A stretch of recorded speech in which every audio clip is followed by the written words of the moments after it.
I'm going to go over the 12-day war that just happened between the US and Israel against Iran. January 13th is the first day of the war when Israel attacked Iran. They used 300 munitions, specifically targeting nuclear facilities and military leaders. Iran quickly launched a counterattack, launching 100 drones into Israel territory. For brevity, both locations were firing on each other for this whole 12 days. The US had plans for a nuclear negotiation with Iran on June 15th, but that was cancelled because of the war. On June 16th, Iran spoke about drafting a bill that would remove themselves from the NPT. It's important to know that Israel has never joined the NPT, despite having roughly 90 nuclear weapons. On June 20th, the US launched Operation Midnight Hammer. It's a very cute, quirky name for an unprecedented assault on Iran. The US used 125 aircrafts and 1 submarine for this attack, and they targeted Iran's 3 main nuclear facilities with 75 missiles. Fox and other conservative sources reported the attack as an overwhelming success. This was at odds with the DIA's initial reporting, which said that Iran was set back by maybe a few months. Recently, a UN inspector gave an assessment that aligned with the DIA's initial findings. At the moment, our only verifiable proof is that we dealt significant damage to each facility, but we don't know how much refined uranium Iran has, how much was moved out of these facilities before the attack, or how long it would take for Iran to repair these facilities. Regardless of the timeline, the goal of this attack was to stop Iran from developing nuclear weapons,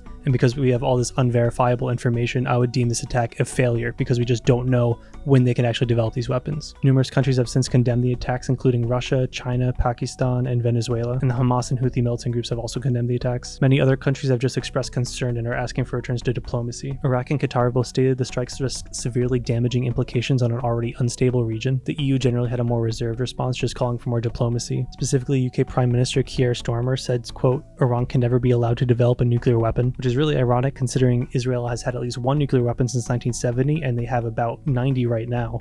And the UK played a pivotal role in creating Israel back in 1948, so this is obviously a very biased perspective to have. More importantly, why is one Middle East country allowed to have 90 nuclear weapons while another country isn't even allowed the thought of maybe building one at some point? The UN Secretary General condemned the use of force on Iran. Guterres warned of catastrophic consequences for civilians, the region, and the world, and urged all parties to de-escalate. On June 23rd, Trump called a ceasefire in the region. He also said, "Please do not violate it," which I think is kind of funny because I don't remember the last time he said please. Immediately afterward, both Iran and Israel accused the other of breaking the ceasefire, but there has been no further military action after the ceasefire started. Currently, the US has said that negotiations are resuming with Iran over nuclear deals, but Iran has said no communication has started. The Israel-US attack on Iran was premeditated based on the premise that Iran was currently developing nuclear weapons. There's already reports from multiple sources, including the IAEA, saying that this is false and they were not creating any. There's also a lesser known testimony from a spy who was in Iran who testified to Congress to prove that Iran wasn't trying to develop nuclear weapons as well. In terms of the damage done, there have been about 650 deaths, about 8,000 people have been injured, and over 9 million have been displaced from multiple cities in Iran.